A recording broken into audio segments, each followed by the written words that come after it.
Nicola Luisotti, Yeah. happy to see you again here. Welcome back to Berlin. Thanks. So what are you bringing from your life in San Francisco with you? What kind of experience did you have highlights there recently? Recently, I have finished my third fall season in San Francisco. I finished with Carmen, but I have done Turandot and Don Giovanni, and then Carmen. And I'm bringing here one soprano, wonderful soprano, for our Poulenc Glorias, Lea Crocetto, that sang with me Liu in Turandot in San Francisco. She was fantastic, and she will be here with us. That's really great for us to have the opportunity to combine the instrumental, the symphonic, and the lyric repertoire, of course, and thanks to the input of Maestro, who have the experience in the both field. How would you describe the special approach that you need to have with an orchestra like Berlin Philharmonic for these kind of pieces? You know, when you study, when you are at home and you study, you prepare for every orchestra. Your work is the same because you think at the music and not which orchestra will play that. But of course, when you think about Berlin Philharmonic, you have to take care. You are going to the Berlin Philharmonic, to the history of the symphonic orchestra, the world, the universe of the music. And so all the time I come here, I'm a little bit worried, I have to say, like I think every conductor that come here. But at the same time, I'm very pleased to know that Berlin Philharmonic is full of great musicians, great human beings, and wonderful persons that are devoted to the music. So I feel myself at home. Well, we're very happy to share this common feeling about music and this very passionate thing about bringing these notes back to life. Yeah. What is in the background of the Gloria from Poulenc? Because we know Poulenc as a composer for melodies, composer for instrumental music, also some ballet music and larger concerto scale also with the piano works, but we don't know much about his liturgic works. And how did he come to this?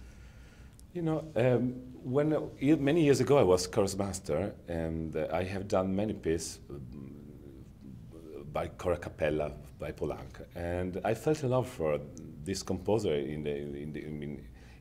also in the symphonic works. And when I started to think that I could conduct the Gloria or the Stabat Mater also, and I thought why I would like to conduct this piece, and I discovered that, for example, the Gloria doesn't speak just about the glory of the heaven, but the mystery of the heaven. The Gloria starts with an explosion of joy and finish in the most beautiful pianissimo ever. And let us think that we don't know where the heaven is, but in some place that will disappear with us, with our life.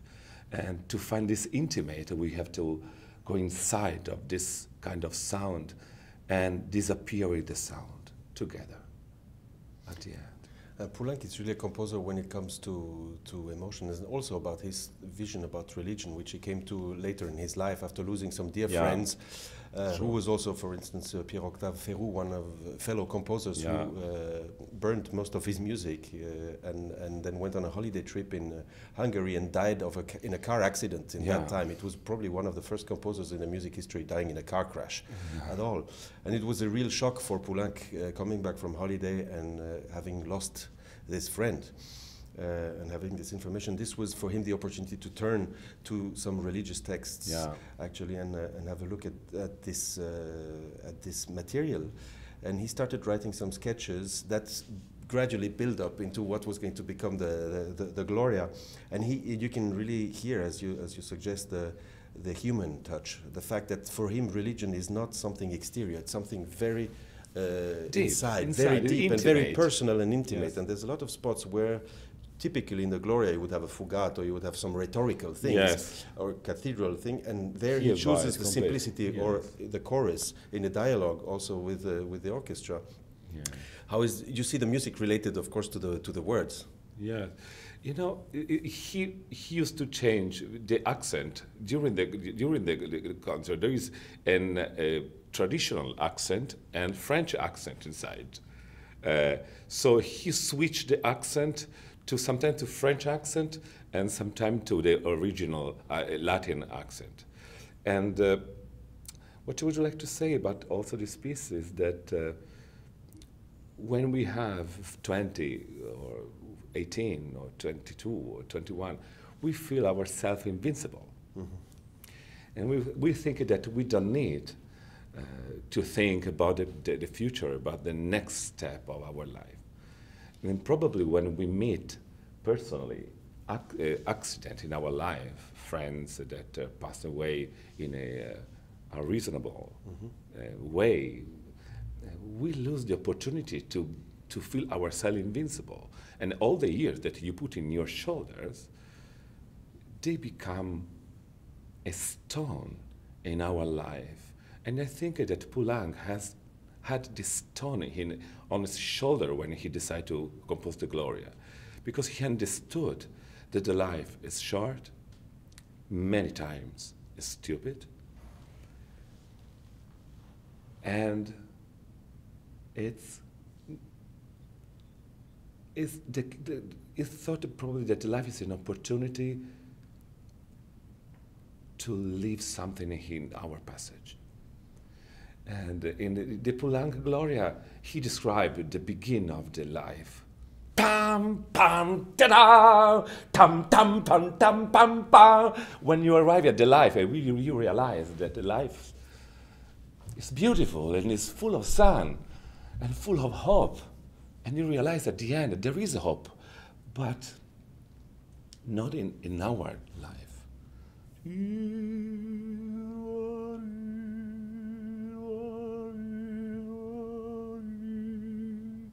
And finish this piece in the pianissimo. Those two parts of the piece, one the glory of the life, and one the mystery of the life, are combining together to give us really the hope, but the hope of what we don't know. Yeah, well, it's certainly I can really feel for every composer in this program, because not only I am playing two solo pieces by Debussy and Berlioz, which both are landmarks in the history of instrumental literature for the flute, with Debussy being the opening era for the new bomb flute, which was a new mechanic and silver or gold instrument, and then Berlioz Sequenza being the first modern piece after the war, World War II. But also for Poulenc and for Prokofiev, because these are the two composers who wrote the best flute sonatas that were immediate success on the instrument, are still played more than any other flute piece in the world. And actually Poulenc sonata is, I think, in terms of number of performance, even surpasses Ravel Bolero and this kind of thing. It's probably from the French literature with Carmen, the piece that is played the most. Carmen is and so I feel very, very close, of course, to these composers, and relate to Poulenc and Prokofiev, because they left the greatest flute sonatas written in the 20th century, actually, and this is really a great moment. Now it's interesting that in this program we have with Debussy, we have a piece from 1913, just before World War I, period where everything was going wrong already, and the last piece, Berlioz Sequenza, being from 1956, and the two orchestral pieces being in the middle with the Poulenc and then the Prokofiev, which he was writing during World War II, after when he came back to the, in the meantime, communist Russia. And he felt, after being so long abroad, particularly in Europe and especially in France also, which is another connection to the other composers in this program, he had to return to Russia and to live surrounded by Russian people. And this Russian soul is despite of the system that was in place by that time, and with which he had his problems also, because he was renegated right away in a similar situation like Shostakovich as another big symphonic composer. So there's always this duality between Russian soul and the Soviet system that we can also hear in this symphony, of course. But I have to say that in 1944, when he performed for the first time in Moscow the symphony, he didn't know at the moment that the war wasn't the worst part of his life, personal life. He has to discover after the war what the communism will do against him and against most of the greatest composers that left us great works like Shostakovich, for example. And it is nice to know, I don't know if it's nice to know, but is the news when he performed the first performance of the Prokofiev, the Fifth Symphony. The Nazism were in Russian, and the Russian soldiers were pushing all this Nazism over the border of Russian. And before start the concert, he was very close to start, and they could hear the bomb, the cannons. He has to stop. It is a description by Václav Richter that he was at the concert that night, and he was very impressed about the music and about the presence of Prokofiev in front of the orchestra, that he thought that he was a kind of God in front of the music, or in his music. That's the great thing about music, is that everybody in the audience and on stage, and particularly when the composer is also conducting himself, and there's the first performance of this piece, it's a unique moment where everybody is so intensely in the same place, and particularly when there's the war around and the artillery is going on. But you could imagine have the war around us, and we have to do the music. Of course, this is a situation that the Berlin Philharmonic has been living particularly very strongly, because they stopped only, I think, 2 months their activity between the times when the Russians marched in Berlin, liberated Berlin, and the time they restarted the activity here. So there's a incredible power of music in the history also of this orchestra here. Now, after the war, people have to reconstruct. It's a modern world that's starting, like Berio. As a fellow Italian composer, we've seen him a lot. We've played a lot of his symphonies, of the collage, for instance, in the Sinfonia, but we also did the coro, which is a work with a chorus, with a polyphony, but also in the text, because you have different texts in different languages at the same time. Now this Berio sequenza, it's actually the first sequenza he wrote for an instrument in 1956, 57. He wrote it for Severino Gazzelloni, who was the great Italian flute player of the time, and also was recorded right away by Aurel Nicolet, who was But you are the greatest flutist in the world. All the times. Oh, well, you know that. No. let's look to the future of these pieces. But you know, it's really a great opportunity to present this in a Philharmonic concerts. Actually, my teacher Aurel Nicolet, who was here principal flute of Furtwängler and Celebidache in the years after the war, after he left the Berlin Philharmonic, he recorded this piece, and then I could find a letter that Berio wrote to him, explaining a big misunderstanding. It's all written on one page.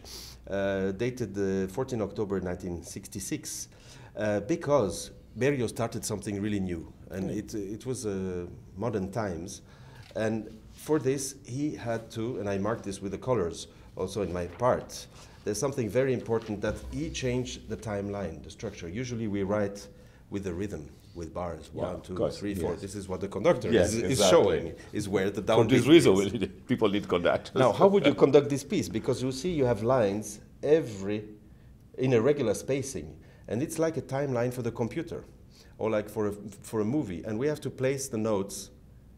The closer the notes are, the faster they are, and the more apart, the slower it gets. This is funny. And if they have a crotchet like this, then they're supposed to be short, and some others are supposed to be long. And this new notation is still today misunderstood.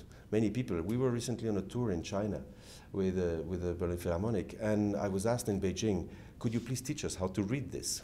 We don't understand. I said, well, you know, it's not Chinese. This is really a very simple thing. You scan this into a computer and you get a very good idea of what the idea of Berio was. So he wrote in this letter to Aurel Nicolet the corrected version, as with a rhythmical writing in a bar line, not only this I would say proportional notation, which we use there. And then many years later, Berio published a second version together. Once he had completed all the other sequenza for all the other instruments, he republished the sequenza uno, so the one for flute, again, then with a rhythmical notation, in order to avoid these misunderstandings. And of course, it raises a new number of issues. What is your experience with Berio? You probably have met him or have studied his music or have had the opportunity to listen to some pieces. No, of course, I heard some pieces, but unfortunately, we never met each other. So, of course, he's an Italian composer. I have studied his finale of Turandot, for example. But I never done. I have the score at home, but I never done it so far. Who knows in the future? What was his particular input in the Turandot, the finale, towards the opera? I mean, the Berio. Yes. The finale of Alfano, I want to say Alfano, because it's not Alfano, it's Alfano Toscanini. This mixture of this Alfano is, Hollywood finale. Oh, sole vita eternita. And the finale of Berio is going pianissimo, like we don't know what will be the future. And the Alfano Toscanini finale is a kind of we are vogliamoci bene. We love each other. Everybody's beautiful. Happy end. Happy end. Yeah. The finale of Berio is more intimate and probably is the rightest. I mean, is more right to the finale of Berio instead of Alfano. But unfortunately, the history gave us another finale. And if it's wrong or not is Berio's the idea behind the pieces and the enigma, I think, is a very important part of his composition. And he raises a lot of questions and wants the audience. He takes, and this is why he's very important to modern music making, he takes the audience seriously by raising questions to the audience and letting it up to them to find an answer to this question. But it's a philosophical aspect, new aspect of the concert stage, as opposed to what it was before. And I think it's a good opportunity to let you go back to the concert hall and now listen to the Berio Sequenza. Yeah.